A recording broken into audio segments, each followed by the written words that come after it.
Hi guys, if you are still confuse between honours versus program, so ये video देखने के बाद कुछ हद तक आपको क्लैरिटी मिल जाएगी कि आपके लिए क्या सुटेबल होगा, ऑनर्स या प्रोग्राम। अब यहाँ पे जनरलाइज स्टेटमेंट बनाना एक गलत होगा कि ऑनर्स डिग्री अच्छी होती है, प्रोग्राम खराब होती है, प्रोग्राम अच्छी ऑनर्स। ये इंडिविजुअल पे डिपेंड करता है। किसी स्टूडेंट के लिए हो सकता है उसके फ्यूचर गोल एंड एस्पिरेशंस के लिए ऑनर्स डिग्री बेटर होगी, तो मैं उसे ऑनर्स सजेस्ट करूंगी। किसी के लिए हो सकता है कि प्रोग्राम उसके फ्यूचर एस्पिरेशंस के साथ ज्यादा मैच कर रहा हो। इस वीडियो में मैं फ्यूचर ऑप्शन को कंसीडर करके आपको प्रोज एंड कॉन्स बताऊंगी ऑनर्स एंड प्रोग्राम के।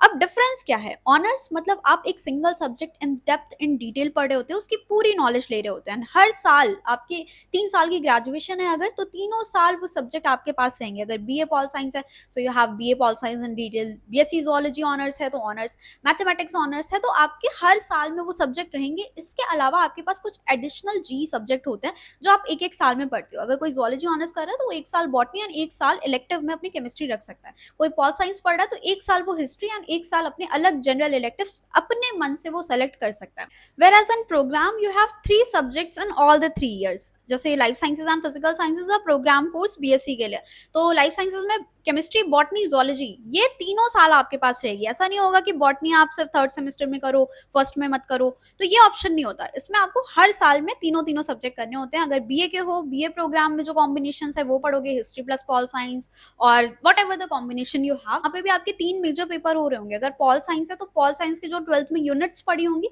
उसके वो आपके पेपर बना देते हैं कि ये अलग अलग सब्जेक्ट हो गया। ये इन डेप्थ इन डिटेल आपकी एक एक यूनिट है जोलॉजी की, या फिर आपके जो स्पेसिफिक बीए के सब्जेक्ट्स हैं या ऑनर्स के सब्जेक्ट हैं, यू हैव द यूनिट और उसके अलग अलग पेपर हो रहे हैं। आप समझ रहे हो? जो आप क्लास 12th में एक सिर्फ चैप्टर पढ़ते थे वो आपका एक सब्जेक्ट बना दिया ऑनर्स में। प्रोग्राम में आपके पास 3 सब्जेक्ट्स हैं, 3 सब्जेक्ट में भी अलग अलग यूनिट्स में कवर करते हैं। पढ़ाएंगे वो वही चीज जो अगर आपका जोलॉजी ऑनर्स है बीएससी का, या फिर मैथ्स ऑनर्स है, तो इसमें जो सब्जेक्ट्स होंगे वही आपके पास प्रोग्राम में भी होंगे।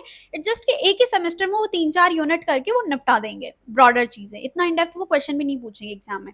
बट यहाँ पे आपके पास 3 साल का समय और एक ही सब्जेक्ट पढ़ना है, वो भी अलग अलग पेपर होते हैं हर एक यूनिट के। तो उसमें आपको अच्छे से फिर अच्छे इन डेप्थ क्वेश्चन एक्सपेक्टेशंस हैं कि एग्जाम में भी आएंगे। तो अगर वो सिलेबस में है तो वो आने की भी चांसेस, में सिलेबस में वो इतना डिटेल में नहीं रखते हैं प्रोग्राम में, तो वो पेपर में भी नहीं आता। तो ये एक डिफरेंस आता है। एनईपी के अकॉर्डिंग दिल्ली यूनिवर्सिटी में you have 7 subjects in 1 semester. तो 3 आपके डोमेन स्पेसिफिक होते हैं, मतलब ऑनर्स कर रहा है तो 3 पेपर आपके ऑनर्स के सब्जेक्ट के ही होंगे। एंड यहाँ प्रोग्राम में तो ऑलरेडी आपके पास 3 डिसिप्लिन हैं, तो प्रोग्राम में वो 3 आपके डिसिप्लिन स्पेसिफिक है। उसके अलावा यू हैव जनरल इलेक्टिव्स, मतलब आपको अपने कोर्स के अलावा आपको एक सब्जेक्ट रखना पड़ता है। अब अगर मान लो कोई जोलॉजी ऑनर्स कर रहा है तो वो बॉटनी रख लेगा या केमिस्ट्री रख लेगा या एनीथिंग, वो बिजनेस भी रख सकता है, वो इकोनॉमिक्स भी रख सकता है, मैथ्स। तो हर डिपार्टमेंट का आपका एक्सेस है कि आप किसी भी डिपार्टमेंट में जा सकते हो एज अ जनरल इलेक्टिव, ठीक है, एक्स्ट्रा सब्जेक्ट। अब यहाँ पे जो प्रोग्राम कोर्स है उसमें आप प्रोज भी कह सकते हो, उसका कॉन्स भी कह सकते हो, क्योंकि ऑलरेडी आपके पास 3 सब्जेक्ट्स थे जो आप कंसिडर कर रहे थे। इसके अलावा अब आपको इसको छोड़ के कुछ नया सब्जेक्ट चौथा पढ़ना है, तो वो आप इकोनॉमिक्स रख सकते हो, फिलोसफी, आर्ट्स के सब्जेक्ट रखोगे, जो कि ओवरऑल बर्डन की तरह देख सकते हो। अगर इसके प्रोज में मैं से काउंट करूं तो यहाँ पे एटलीस्ट आपके पास ये ऑप्शन है कि आप नए सब्जेक्ट भी पढ़ पा रहे हो अपने डोमेन को छोड़ के। अब यहाँ पे तो नया सब्जेक्ट आप नहीं पढ़ सकते, क्योंकि आप अगर जनरल इलेक्टिव कोई देना चाहेगा तो वो वही लेगा जो अपने सब्जेक्ट से रिलेटेड है। अगर कोई जोलॉजी कर रहा है तो मोस्ट प्रॉब्ली बॉटनी रखेगा या केमिस्ट्री रखेगा, जिससे वो टीजीटी लेवल टीचिंग के लिए भी एलिजिबल रहे। टीचिंग का मेंशन किया, एक चीज और बता दूं, अगर आप अच्छे गवर्नमेंट स्कूल्स में लाइक केवी, जेएनवी में टीचर बनना चाहते हो, तो यहाँ पे आपके जो 10 तक की टीचिंग होती है, जो आपके 6 to 10 पढ़ाते हैं, टीजीटी टीचर्स जिसे हम बोलते हैं, वहां पे ऑनर्स के साथ में आपके 3 वो प्रोग्राम वाले कोर्सेज होने चाहिए अगर आपको साइंस पढ़ाना है तो। लाइक बॉटनी, जोलॉजी, केमिस्ट्री आपने एक साल कहीं ना कहीं पढ़ी होनी चाहिए। तो ऑनर्स में ये कर सकते हो कि इलेक्टिव्स अपने एक साल केमिस्ट्री एंड एक साल बॉटनी, और जोलॉजी ऑनर्स तो रहता ही है आपका, या बॉटनी ऑनर्स है तो एक साल बॉटनी केमिस्ट्री रख लो। लाइफ साइंसेस में तो ऑलरेडी आपके पास प्रोग्राम कोर्स है, तो तीनों सब्जेक्ट होते ही होते हैं। तो यहाँ पे आप जनरल इलेक्टिव कुछ एक्स्ट्रा सब्जेक्ट नहीं रख सकते हो, कुछ आप इंटरेस्टिंग नहीं पढ़ सकते हो, वही आपको पढ़ना पड़ेगा।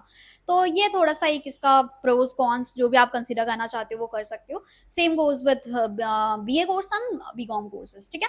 तो ये एक फैक्टर था यहाँ पे। एंड ऑनर्स के साथ एक और बेनिफिट है यहाँ पे कि आप 11th-12th के लिए डायरेक्टली एलिजिबल होते हो टीचिंग के लिए। बट लाइफ साइंसेस में आपको 4th ईयर करना पड़ेगा, तब आप 11th-12th को पढ़ा सकते हो, क्योंकि तब ऑनर्स रिसर्च आपको मिल जाता है। या फिर आपको 3 साल के बाद मास्टर्स करके फिर 11th-12th की टीचिंग आप पीजीटी टीचर्स जिसको बोलते हैं, फिर आप वो कर सकते हो। ठीक है, तो ये ऑप्शन होता है। मास्टर्स के लिए हर कोई जाता ही है, अभी आपको शायद लग रहा होगा, बट जब आप बड़े होगे, आप 3 साल बाद जब कॉलेज में आओगे, तो मास्टर्स के लिए स्पेसिफिकली आप जाओगे ही जाओगे। स्टार्टिंग में लगता है कि यार इतना पढ़ाई है, इतना करना है, बट जब एक बार आते हो ना, तो आपको खुद ही लगता है सिर्फ यूजी किया है, अभी तो पीजी भी करना है, फिर उसके बाद और एजुकेशन करती हो, अनटिल और अनलेस आपकी जॉब नहीं लग जाती बीच में, तो वो एक रहता है। मास्टर्स के लिए एक बेनिफिट यहाँ पे ऑनर्स कोर्सेज को ये होता है, दिल्ली यूनिवर्सिटी में 50% seats are reserved for honours courses, not for program. Program के हो तो वहां पे रिजर्वेशन आपको नहीं मिलता है। तो जब आप मास्टर्स के लिए सीओटी पीजी एग्जाम देती हो, तो कम थोड़े से नंबर, कम से कम 20 नंबर का वेरिएशन आ जाता है, उतने कम पे आपको ऑनर्स की सीट मिल जाती है, और यहाँ पे प्रोग्राम वालों के लिए थोड़ा हाई कट ऑफ जाती है ओवरऑल। बाकी लोगों के लिए प्रोग्राम हो गया या अदर यूनिवर्सिटी के लिए, एंड जो डीयू से ही ऑनर्स कर रहे हैं उनको मास्टर्स में आपको सीट्स 50% रिजर्व रहती है, तो उसकी कट ऑफ थोड़ी कम जाती है। सो ये एक बेनिफिट था। ये थे आपके basic pros and cons. Now my final verdict and final suggestion जो तुम लोगों के लिए रहेगा यहाँ पे, अगर तुम लोगों का डिसाइडेड है कि मेरा सब्जेक्ट पर्टिकुलरली मुझे इसी में इंटरेस्ट है, आगे मैं इसमें मास्टर्स तक की अभी से ही सोच पा रहा हूँ, then go with the honours degree, so that आपको सीयूटी पीजी एग्जाम में भी वो जो 50% रिजर्वेशन है वहाँ पे चांस मिले।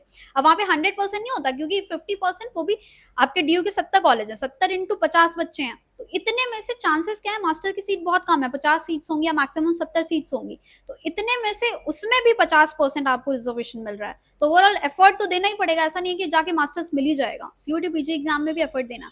फिर यहाँ पे बट ठीक है, फिर भी 50% है, एटलीस्ट थोड़ा सा कट ऑफ का वेरिएशन कम आपके लिए रहेगा, तो फिर ये आपके लिए। अगर कोई स्टूडेंट है जिसका अभी डिसाइडेड नहीं है कि यार अभी मुझे समझ नहीं आ रहा, मेरा पर्टिकुलर मैं समझ नहीं पा रहा कि मुझे इंटरेस्ट किस में है, और एक्सप्लोर करना चाहता है और भी अपने ऑप्शंस ओपन रखना चाहता है, then go with the program degree, जिससे आपके पास वो आगे तीनों सब्जेक्ट्स में आप 3 साल में डिस्कवर कर लोगे कि मुझे आगे करना क्या है, वो टाइम मिल जाएगा। या फिर आपको गवर्नमेंट एग्जाम की तैयारी करनी है, जैसे एसएससी हो गया, बैंकिंग हो गया, देन प्रोग्राम डिग्री आपके लिए थोड़ा सा ब्रॉड है, तो इतना डिटेल में तो नहीं पढ़ना है आपको, तो वहां पे आप अपने उस पर ज्यादा फोकस कर पा रहे हो। गवर्नमेंट एग्जाम में थोड़ा लाइट पड़ेगा आपको, बट ओवरऑल फाइल वर्क इसमें भी रहता है। अगर साइंस की बीएससी की बात करूँ तो इसमें 4 सब्जेक्ट्स हैं, तो तीनों की फाइल वर्क एंड एवरीथिंग, और इसमें भी लोड रहेगा ही, 3 सब्जेक्ट्स हैं तो इनकी प्रैक्टिकल एंड एवरीथिंग। इसके अलावा अगर आपका यूपीएससी ऑप्शनल सब्जेक्ट डिसाइडेड है कि मुझे इसी में ऑप्शनल सब्जेक्ट रखना है, देन आप उसमें अपनी ग्रेजुएशन की डिग्री कर सकते हो। लाइक पीएसआईआर रखना है तो पॉल साइंस में अपने ऑनर्स कर लिया, तो वो आपको बेनिफिट वहां पे करेगा। अगर ऑप्शनल सब्जेक्ट नहीं डिसाइडेड है, देन बीए प्रोग्राम की तरफ जाओ, क्योंकि आपके जीएस के पेपर इसमें ज्यादा कवर हो पाएंगे, है ना। ओवरऑल ये इजी भी पड़ेगा, आराम आराम से पेपर दे दोगे, पास भी हो जाओगे। अगर यूपीएससी का पढ़ा है आपने 3 सब्जेक्ट वो जो जीएस के हैं, तो आपके ये वाले पेपर आपको लाइट ही लगेंगे, उतने कोई मुश्किल नहीं है सेमेस्टर एग्जाम पास करना, ठीक है। उसके अलावा साइंस कोर्सेज, अगर किसी को आईआईटी जाम के लिए जाना है, तो आईआईटी जाम में कोई सीट्स तो रिजर्व नहीं है डीयू की तरह, वहां पे लाइफ साइंसेस का सिलेबस आता है, बॉटनी, जोलॉजी, केमिस्ट्री, ये सब कुछ आती है जो आपके लाइफ साइंसेस की सिलेबस होती है, तो वो ज्यादा मैच कर रहा होता है आईआईटी जाम, मतलब जो आपको बायोटेक करना है एमएससी में, तो वो वाला उसमें हेल्प कर रहा होगा। उसके अलावा 3 साल में आपके पास तीनों में ऑप्शन होते हैं, केमिस्ट्री में भी मास्टर्स कर सकते हो, बॉटनी में भी कर सकते हो, जोलॉजी में भी कर सकते हो, same goes with the physical sciences, same goes with the BA program courses, and even आप एक साल और करके 4th ईयर कंटिन्यू करके ऑनर्स डिग्री यहाँ पे भी ले सकते हो, तो इसके ये प्रोज हो। अदर देन दैट, अगर आपको एमबीए करना है आगे, तो चाहे प्रोग्राम करो चाहे कॉमर्स करो, it doesn't matter, because CAT is completely aptitude based test. आपका प्रोफाइल थोड़ा मैटर करता है, तो वहां पे आप कॉलेज को प्रायोरिटाइज कर सकते हो, जिससे आपको एक अच्छा एक्सपोजर मिले एंड वहाँ की सोसाइटीज, एल्यूमिनाई नेटवर्क, सबका कनेक्ट मिल पाए, ठीक है। नेटवर्किंग जिसे हम बोलते हैं, वो चीजें आपको ज्यादा अच्छी वहां पे मिल रही होंगी, तो आप इस सेंस में नॉर्थ कैंपस को चाहे ऑनर्स प्रोग्राम दोनों मिक्स करके आप अपने प्रेफरेंस शीट में रख सकते हो। इसके अलावा मोस्टली स्टूडेंट डीयू आपके लिए यूपीएससी एंड एमबीए के लिए ज्यादा फेमस है। आगे रिसर्च में जाना है तो ओवरऑल आपको net and JRF UGC net खुद ही क्लियर करना होता है, एंड ओवरऑल आपका रास्ता वहां से बनता जाता है। So yeah that's all about this video. So सारी चीजें मैंने अच्छे से एक्सप्लेन कर दी हैं। स्टिल कुछ नहीं समझ में आया तो कमेंट बॉक्स इज ओपन, वहां पे पूछ सकते हो। एंड अगर वीडियो थोड़ी सी भी हेल्पफुल लगी है एंड थोड़ी सी भी क्लैरिटी मिली है, तो नीचे एक प्यारा सा कमेंट, हार्ट बना दो, कुछ भी लिख दो, एल्गोरिदम को बस सपोर्ट कर दो, ठीक है। जस्ट मजाक करी थी। चलो bye bye, all the best, अच्छे से प्रेफरेंस शीट बनाओ। बाकी प्रेफरेंस शीट भी मैंने प्रोवाइड करी हुई है, तो डू चेक द डिस्क्रिप्शन और पिन कमेंट, मैं वहां पे डाल दूंगी। Bye bye, see you in the next video.